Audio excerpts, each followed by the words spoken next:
Assalamualaikum warahmatullahi wabarakatuh. Saya Devi Antika dengan NIM 0306213135. Baiklah, di sini saya akan menjelaskan tentang operasional fungsi-fungsi manajemen dalam lembaga pendidikan.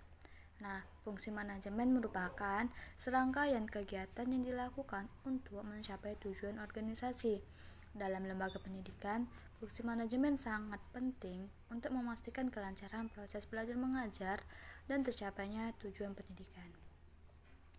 Berikut adalah penjelasan operasional fungsi-fungsi manajemen dalam lembaga pendidikan. Yang pertama ada perencanaan, planning. Dalam perencanaan itu dibagi menjadi beberapa. Yang pertama itu ada menetapkan tujuan dan sasaran pendidikan. Menentukan tujuan jangka pendek dan jangka panjang yang ingin dicapai oleh lembaga pendidikan seperti meningkatkan kualitas pembelajaran, meningkatkan prestasi siswa, atau mengembangkan sumber daya manusia. Yang kedua itu ada merumuskan strategi dan program. Maksudnya adalah merancang strategi dan program yang efektif untuk mencapai tujuan yang telah ditetapkan seperti mengembangkan kurikulum, menentukan metode pembelajaran, dan merencanakan kegiatan ekstrakurikuler. Yang ketiga ada membuat anggaran. Menentukan kebutuhan dana untuk menjalankan program pendidikan dan mengalokasikannya secara efisien. Yang kedua itu ada pengorganisasian atau organizing. Dalam pengorganisasian ini juga dibagi menjadi beberapa. Yang pertama itu ada membentuk struktur organisasi. Ini untuk menjalankan program pendidikan seperti menentukan tugas dan tanggung jawab setiap anggota dan menetapkan garis komando. Yang kedua ada merekrut dan menetapkan sumber daya manusia. Ini berguna untuk sesuai dengan kebutuhan lembaga pendidikan. Yang ketiga ada membangun sistem komunikasi. Menciptakan sistem komunikasi yang efektif untuk menjamin kelancaran dan informasi koordinasi antar anggota.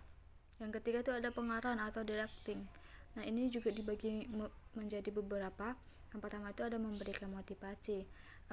Motivasi tenaga pendidik dan tenaga kependidikan untuk bekerja dengan semangat dan dedikasi tinggi. Yang kedua ada memberikan arahan dan bimbingan. Memberikan arahan dan bimbingan kepada tenaga pendidik dan tenaga kependidikan dalam menjalankan tugasnya. Yang ketiga ada mengawasi dan mengevaluasi kinerja. Ini gunanya untuk melakukan pengawasan dan evaluasi kinerja tenaga pendidik dan tenaga kependidikan secara berkala.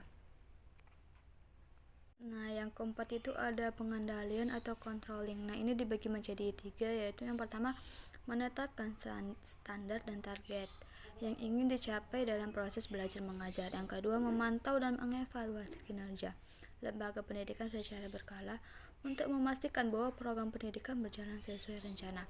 Yang ketiga melakukan tindakan korektif jika terjadi penyimpangan dari rencana atau target yang telah ditetapkan. Jadi fungsi-fungsi manajemen ini saling berkaitan dan harus dijalankan secara terintegrasi untuk mencapai tujuan pendidikan yang optimal.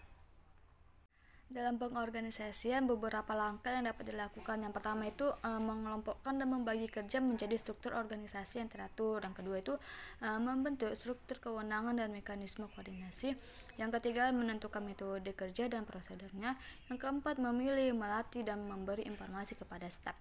Beberapa prinsip manajemen pendidikan adalah yang pertama itu memprioritaskan tujuan di atas kepentingan pribadi dan kepentingan mekanisme kerja. Yang kedua mengkoordinasikan wewenang dan tanggung jawab. Yang ketiga memberikan tanggung jawab dan personel sekolah sesuai dengan sifat-sifat dan kemampuannya. Yang keempat memiliki sifat adil, disiplin, memiliki wewenang, dapat merangsang pegawai dalam pekerjaan.